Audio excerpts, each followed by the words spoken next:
아침에 나로 주의 인자한 말씀을 듣게 하소서.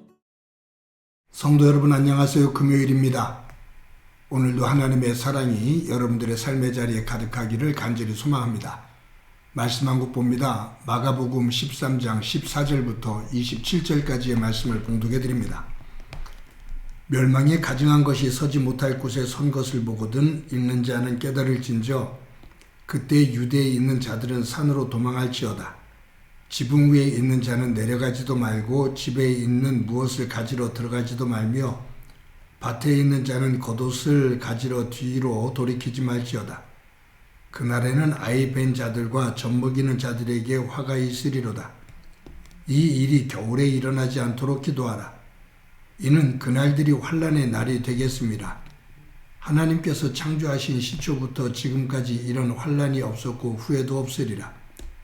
만일 주께서 그 날들을 감하지 아니하셨더라면 모든 육체가 구원을 얻지 못할 것이거늘 자기가 택하신 자들을 위하여 그 날들을 감하셨느니라. 그때에 어떤 사람이 너희에게 말하되 보라 그리스도가 여기 있다 보라 저기 있다 하여도 믿지 말라. 거짓 그리스도들과 거짓 선지자들이 일어나서 이적과 기사를 행하여 할 수만 있으면 택하신 자들을 미혹하려 하리라. 너희는 삼가라. 내가 모든 일을 너희에게 말하였노라. 그때 그 환난 후 해가 어두워지며 달이 빛을 내지 아니하며 별들이 하늘에서 떨어지며 하늘에 있는 권능들이 흔들리리라. 그때 인자가 구름을 타고 큰 권능과 영광으로 오는 것을 사람들이 보리라. 또 그때 그가 천사들을 보내어 자기가 택하신 자들을 땅끝으로부터 하늘 끝까지 사방에서 모으리라. 아멘. 오늘 본문을 읽고 묵상하다 보면 종말이라는 단어가 생각이 납니다. 기독교는 종말론적인 신앙입니다. 종말론적인 신앙이라는 것은 우주가 됐든 세상의 역사가 됐든 우리 개인이 됐든 언젠가 그 끝이 있고 그 끝자락에 하나님의 심판 속에서 선과 악 그것이 구분되어지며 하나님의 그 나라가 있다라는 거죠. 생을 살고 어떤 역사가 진행되어지면 거기에는 언제나 끝이 있다. 거기에서 하나님께서 우리가 행한 그 삶의 내용을 가지고 하나님께서 심판자가 되신다. 그날이 분명히 있다라는 거예요. 여러분 오늘 본문을 중심으로 읽다 보면 문맥상 이 마지막 때에 대한 이야기는 예루살렘 성과 예루살렘 성전의 멸망에 대한 이야기입니다. 그렇지만 이제 이것이 이어지면서 오늘날 우리의 삶과 어느 때인가 이 우주에 이 지구에 하나님의 심판이 분명히 올 거다라는 것을 깨닫고 거기에 대비하는 믿음이 되어야 한다는 거죠. 예수님께서 돌 위에 돌 하나 남지 않는다 라고 말씀하신 것은 예루살렘 성과 예루살렘 성전에 대한 즉 이스라엘의 멸망에 대한 이야기입니다.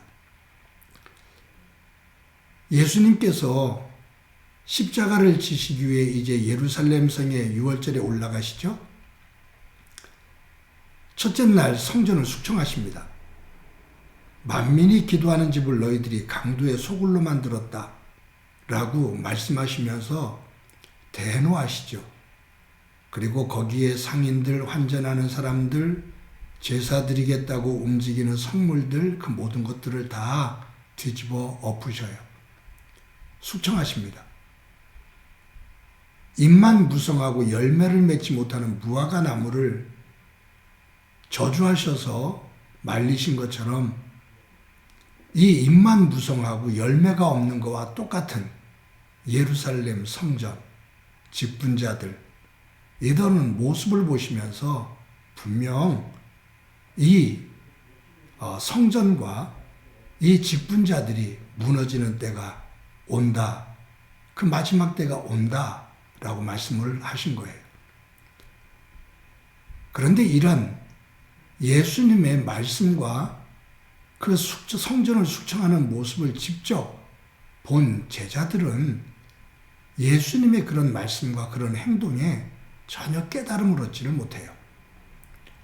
다음날 예루살렘 성을 다시 올라가셨을 때 제자들은 헤롯 성전, 그 당시에 예수님 당시에 지어지고 있었던 그 헤롯 성전의 화려함과 웅장함을 보면서 감탄을 하지요. 주님, 이 성전의 이 화려함과 이 웅장함을 보십시오. 누가 이렇게 지을 수 있겠습니까?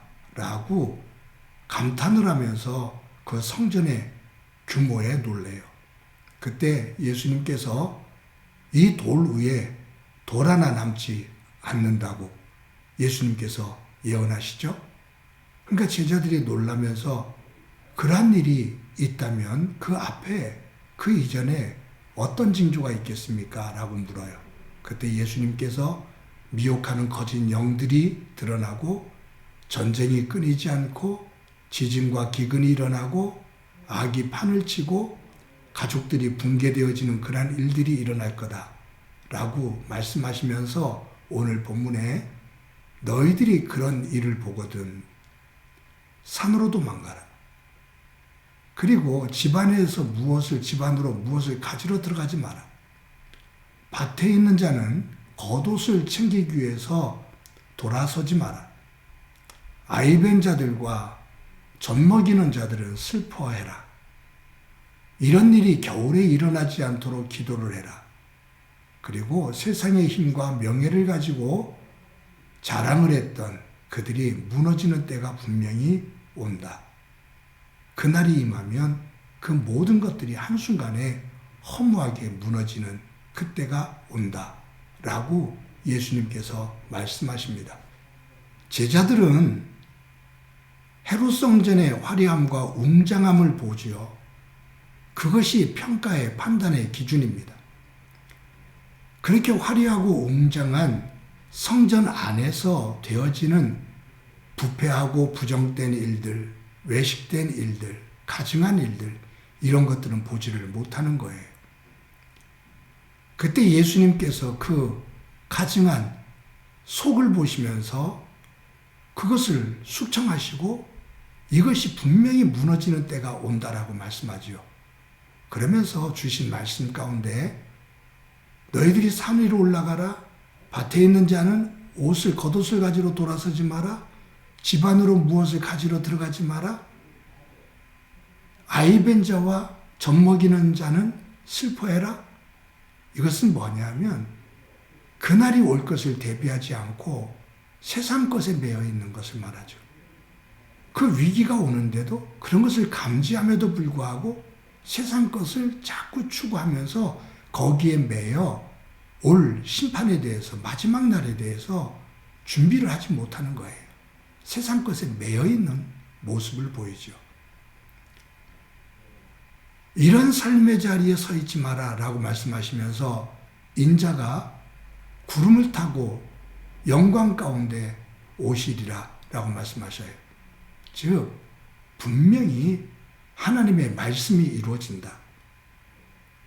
하나님의 아들인 예수 그리스도께서 다시 재림하시면서 마지막 이 땅에 그 겉으로만 보여지는 세상의 화려함과 웅장함을 가지고 자랑하고 인간이 교만을 떨며 하나님을 거부하는 그 악한 세상을 하나님께서 심판하시기 위해서 아들 예수님이 구름을 타고 영광 가운데 임하신다 그 말이에요. 여러분 이 말은 무슨 말이냐 하면 그런 이 세상이 그렇게 타락을 하고 세상 것을 중심으로 움직여질 때 곳곳에서 마지막에 그 마지막 날의 징조들이 일어나면 너희들은 세상의 것에 자꾸 매이지 말고 그것에 집착하지 말고 고개를 들어 하나님의 나라를 바라. 하나님의 약속의 말씀을 바라. 하나님의 마지막 때 그 날을 기억하며 대비하면서 살아라 그 말이에요. 사랑하는 성도 여러분, 우리에게 분명한 종말은 있습니다. 우리는 예수 그리스도 안에서 그것을 분명히 믿습니다. 그렇다고 우리 하루하루의 삶을 그냥 내버려 두는 것, 내팽개치는 것, 그냥 방관자로 사는 것, 그것이 아니에요. 하루하루를 정신을 똑바로 차리고 믿음 안에서 우리에게 주신 그 삶의 자리에서 그 은사를 가지고 하나님 백성답게 바르게 살아나가고 그 속에서 감사하며 기뻐하며 우리에게 올 그 마지막 날을 준비하며 살아가라 그 말이죠.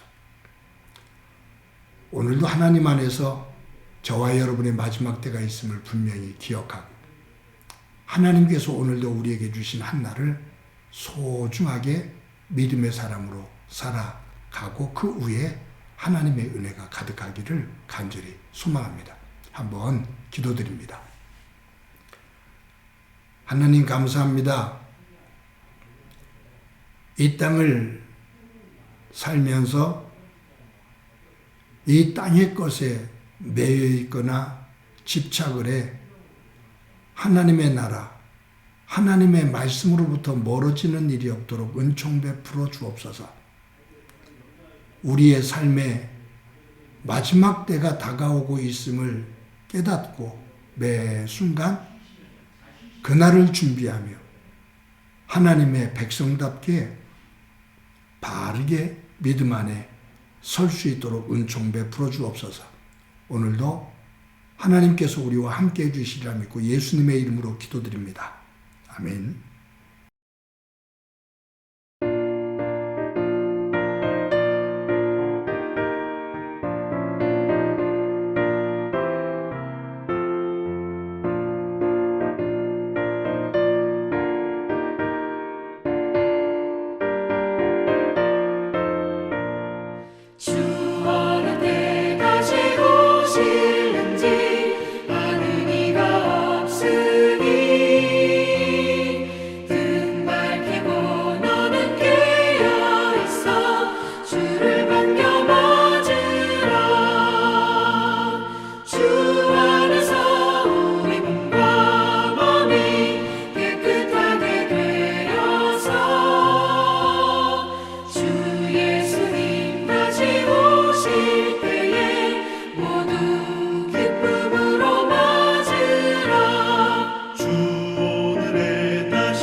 예수님 다시 오실 때